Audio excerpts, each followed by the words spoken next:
Well, this is about state budgets. This is probably the most boring topic of the whole morning. But I want to tell you, I think it's an important topic that we need to care about. State budgets are big, big money. I'll show you the numbers. And they get very little scrutiny. The understanding is very low. Many of the people involved have special interests or short-term interests that get them not thinking about what the implications of the trends are. And these budgets are the key for our future. They're the key for our kids. Most education funding, whether it's K through 12 or the great universities or community colleges, most of the money for those things is coming out of these state budgets. But we have a problem. Here's the overall picture. US economy, it's big, 14.7 trillion. Now out of that pie, the government spends 36%. So this is combining the federal level, which is the largest, the state level and the local level. And it's really in this combined way that you get an overall sense of what's going on, because there's a lot of complex things like Medicaid and research money that flow across those boundaries. But we're spending 36%. Well, what are we taking in? Simple business question. The answer is 26%. Now this leaves 10% deficit. Sort of a mind-blowing number. And some of that, in fact, is due to the fact we've had an economic recession. Receipts go down, some spending programs go up. But most of it is not because of that. Most of it is because of ways that the liabilities are building up and the trends, and that creates a huge challenge. In fact, this is the forecast picture. There's various things in here I could say, you know, we might raise more revenue, or medical innovation will make the spending even higher. It is an increasingly difficult picture, even assuming the economy does quite well, probably better than it will do. This is what you see at this overall level.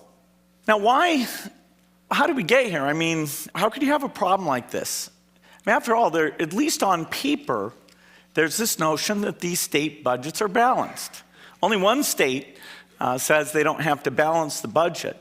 But what this means actually is that there's a pretense. There's no real true balancing going on. And in a sense, the games they play to hide that actually obscure the topic so much that people don't see things that are actually pretty straightforward challenges. When Jerry Brown was elected, this was the challenge that was put to him. That is, through various gimmicks and things, a so-called balanced budget had led him to have $25 billion missing out of the $76 billion in proposed spending. Now he's put together some thoughts about half of that he'll cut, another half perhaps in a very complex set of steps taxes will be approved.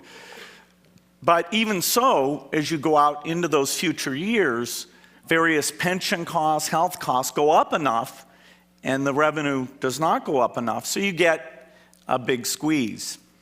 What were those things that allowed us to hide this? Well, some really nice little tricks. And these were somewhat noticed. The paper said it's not really balanced, it's got holes, it perpetuates deficit spending, it's riddled with gimmicks. And really, when you get down to it, the guys at Enron never would have done this. I mean, this is so blatant, so extreme. You know, is anyone paying attention to some of the things these guys do? They borrow money. They're not supposed to, but they figure out a way. They make you pay more in withholding just to help their cash flow out. They sell off the assets. They defer the payments. They sell off the revenues from tobacco. And California is not unique. In fact, there's about 5 states that are worse, and only really 4 states that don't face this big challenge. So it's systemic across the entire country.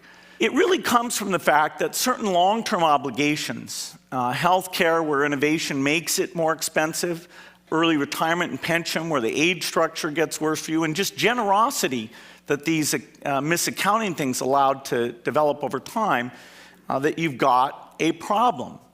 This is the retiree health care benefits, $3 million set aside, $62 billion liability, much worse than the car companies. And everybody looked at that and knew that that was headed towards a huge problem. The forecast for the medical piece alone is to go from 26% of the budget to 42%. Well, what's going to give? Well, in order to accommodate that, you would have to cut education spending in half. It really is this young versus the old to some degree. If you don't change that revenue picture, if you don't solve what you're doing in healthcare, you're going to be de-investing in the young. The great University of California university system, the great things that have gone on won't happen.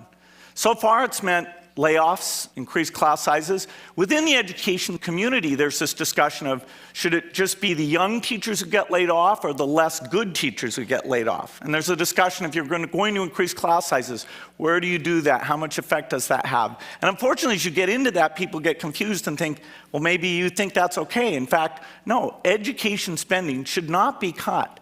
There's ways, if it's temporary, to minimize the impact, but it's a problem. It's also really a problem for where we need to go. Technology has a role to play. Well, we need money to experiment with that, to get those tools in there. There's the idea of paying teachers for effectiveness, measuring them, giving them feedback, taking videos in the classroom. That's something I think is very, very important. Well, you have to allocate dollars for that system and for that incentive pay. In a situation where you have growth, you put the new money into this. Or even if you're flat, you might shift money into it.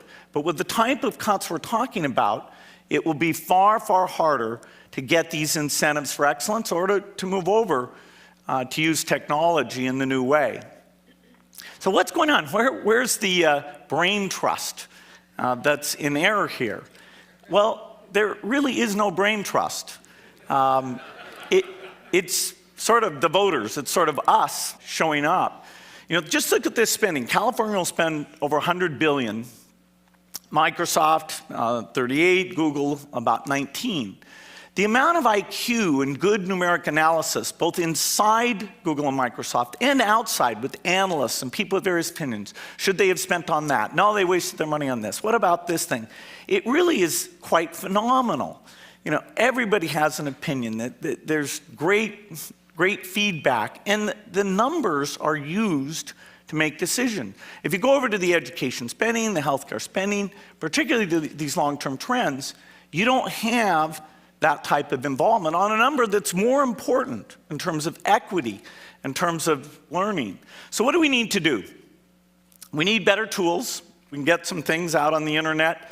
I'm going to use my website to put up some things that'll give the basic picture. We need lots more.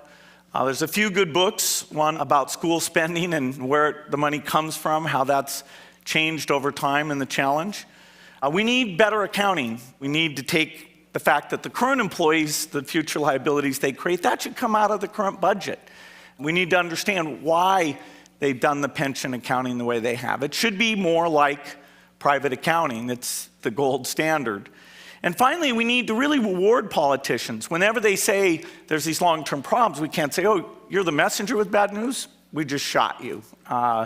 In fact, there are some, like these, Erskine Bowles, Alan Simpson, and others, who've gone through and given proposals for this overall federal health spending state-level problem. But in fact, their work sort of pushed off. In fact, the week afterwards, some tax cuts were done that made the situation even worse than their assumptions. So we need these pieces. Now, I think this is a solvable problem. You know, it's a great country with lots of people, but we have to draw those people in because this is about education. And just look at what the tuitions happened with the University of California and project that out for another 3, 4, 5 years. It's unaffordable. And that's the kind of thing, the investment in the young, that makes us great, allows us to contribute, it allows us to do the art, the biotechnology, the software, and all those magic things. And so the bottom line is we need to care about state budgets because they're critical for our kids and our future. Thank you.